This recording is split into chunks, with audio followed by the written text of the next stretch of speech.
RAS, PSI, ईओआरओ जैसी महत्वपूर्ण परीक्षाओं की तैयारी करें विकास सर के मार्गदर्शन में। आज ही डाउनलोड करें सैरमिक अकेडमी ऐप। नमस्कार, एजुकेशन नगरी में आपका स्वागत है। मैं हूं आपके साथ दीपशिखा।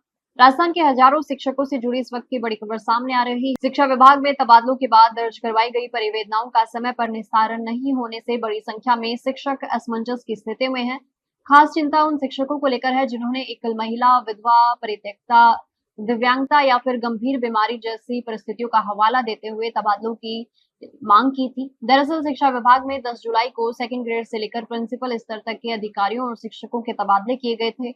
इन तबादलों में कई ऐसे शिक्षक भी शामिल थे जिनका स्थानांतरण उनकी परिस्थितियों या इच्छा के विपरीत हुआ। इनमें एकल महिला, विधवा, दिव्यांग, कैंसर, हृदय, किडनी और अन्य गंभीर बीमारियों से पीड़ित शिक्षक तथा पति पत्नी यानी स्पेशल कैटेगरी से जुड़े कार्मिक भी शामिल बताए जा रहे हैं। तबादला आदेश जारी होने के बाद राहत देने के लिए शिक्षा विभाग ने 17 जुलाई को परिवेदनाएं मांगी थी और शिक्षक संगठनों की मांग के बाद ऑनलाइन परिवेदनाएं दर्ज करवाने की व्यवस्था की गई थी।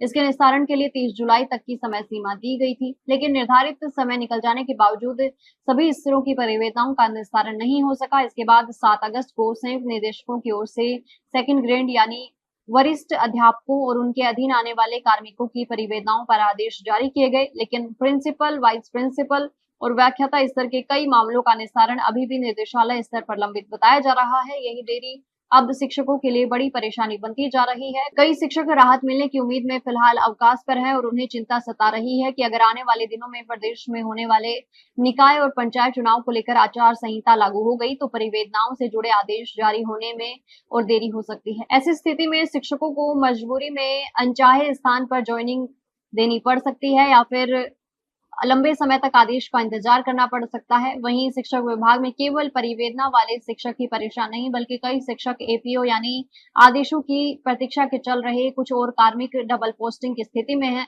ऐसे शिक्षक स्कूलों में नियमित रूप से काम करने के बजाय शिक्षा निर्देशालय बीकानेर और संयुक्त निदेशक कार्यालयों में हाजिरी लगाने को मजबूर बताए जा रहे हैं। प्रशासनिक स्तर पर इन कार्मिकों की जानकारी भी मांगी जा चुकी है, लेकिन लंबे समय से इन्हें नई पोस्टिंग नहीं मिलने की बात सामने आ रही है। इसका सीधा असर सरकारी स्कूलों की शिक्षण व्यवस्था पर पड़ने की चिंता जताई जा रही है, क्योंकि आने वाले निकाय और पंचायत चुनाव में शिक्षकों की बड़ी भूमिका रहती है और स्कूलों में पदस्थापित शिक्षकों को चुनाव ड्यूटी पर लगाया जा सकता है।